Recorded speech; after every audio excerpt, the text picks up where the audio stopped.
Hi guys, so today I wanted to cover the material for analysis in Chapter 5 of the Dressmaker, and we will be centering our analysis on comparison with the Crucible as per usual.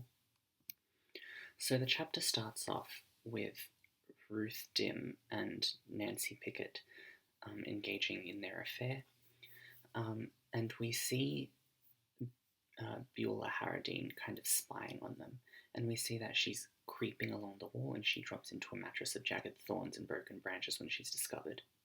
So it's clear that she knows what's happening and that she's spying on them. So despite the fact that she is friends with Ruth Dim, she doesn't really have any qualms about spying on her because she is a malicious gossip. And there's something particularly unscrupulous about Beulah's spying in this case, and it's something that we see as well with Mr. Almanac. It's that she's spying on people's personal kind of sex lives, and there's something very intimate about that, and we have this kind of association with voyeurism. Now, once again, we see that what Mad Molly said about Lois Pickett is accurate. It's being confirmed here. Lois Pickett is scratching at the blackheads, with yesterday's underwear beneath the pillow. So there's something very unhygienic about the way that she lives her life, and it's ironic that she's a cleaner. Yeah. And we also see the kind of social contract between the people of Dunkertar in action here in Chapter 5. So it was set up in the last two chapters, and here we see it in action. Because Nancy stepped onto the path, smiled, and said, she says, "Morning again, Mrs. Harradine." Now, she drops the last E on Harradine to make it seem more like the word Harradine spelled with an A instead of an E, meaning a vicious woman. And that word again really emphasizes and makes it clear to Beulah that she knows she was spying on them.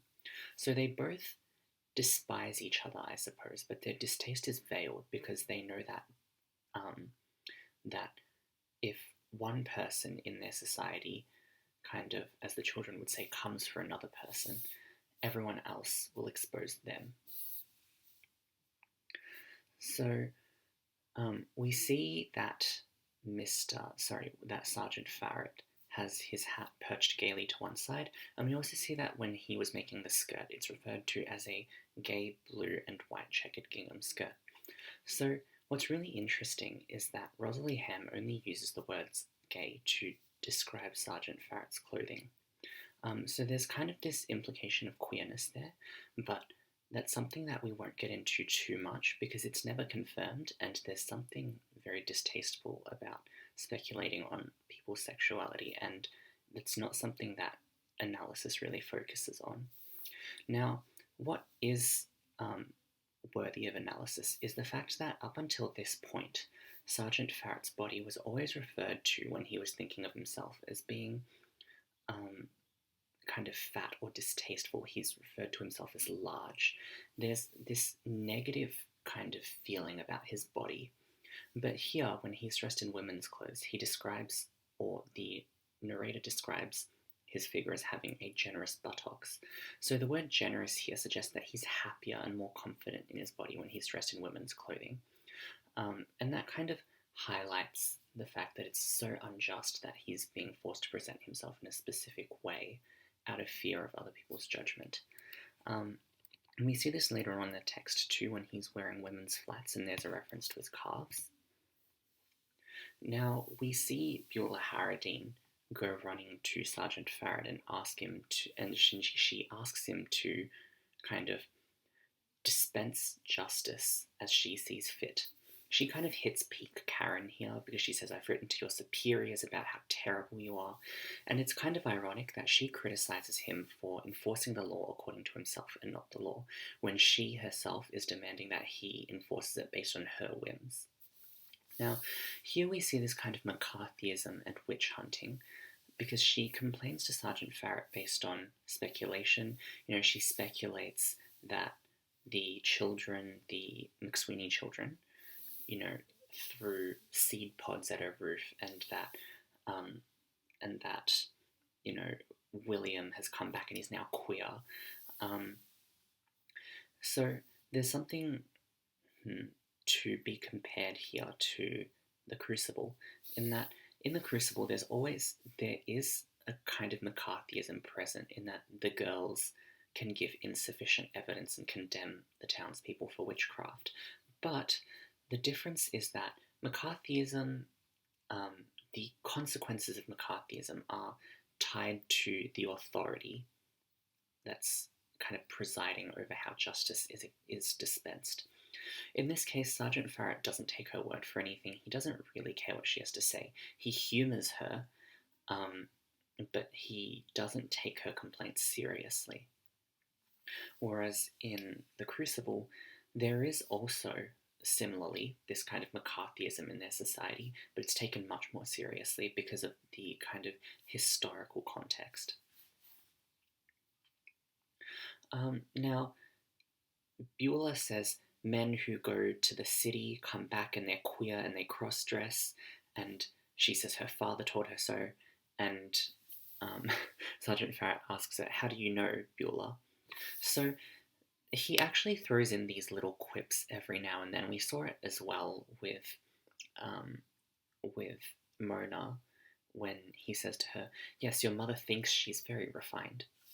So what's interesting about these little quips is that while we're privy to what's happening here, they kind of fly over the heads of the people of Dungatar, or when he says them, they kind of just don't know how to respond. So we're meant to view him as intellectually superior to the people of Dungatar from the very beginning. What's interesting here is that there's a lot of focus on Beulah's teeth deformities and how she has these big teeth that leave marks on her bottom lip because she has an underbite, and we see that, all her teeth are crooked, she has bad breath. Now, in The Dressmaker, sometimes physical deformities they're kind of a reflection of personal flaws. Because if you think about it, Beulah is this malicious gossip. She uses her mouth to spread rumors about people. She lies about people. And as such, there's this kind of... it's almost similar to ironic justice or poetic justice. Ironic punishment or poetic justice. It's a external reflection of her inner flaws. Now, note that this doesn't apply to Barney, because Barney has a different role to play in a literary sense. He has a role to play in the plot and Tilly's character development. So Barney isn't disfigured because there is something wrong with him in terms of his personality. He plays the role of an innocent person who had nothing to do with the way that Tilly was driven out of town. He acts as this kind of baseline for how Tilly treats people, and it shows us, their interactions show us this much more human side of Tilly. Because we see that she's, at best, cold and indifferent to a lot of the people to begin with. Now, another example of a time where physical deformities are used as a mark of internal flaws is with Percival Almanac. So he refuses to help his wife with her arthritis, and he ends up getting a chronic condition of his own. And it's one that puts him in a position where he needs Mrs. Almanac's help, or Irma Almanac's help. And in The Crucible, the reason for a lot of the paranoia is because there's no immediately visible sign of a witch. So there's kind of a difference there between the two texts in that with The Crucible, the entire point is that there's no immediately visible sign of a witch, and that's why they need to take other people's word for it, and that's kind of one of the driving forces behind the McCarthyism that we see. Now, Chapter 5 closes with Tilly smiling and going back to turning the soft soil for a vegetable patch. So her garden is a symbol for where she kind of is in her new life. So we see that in Chapter 5, she's just beginning to rebuild her life, and she's preparing to sow the seeds.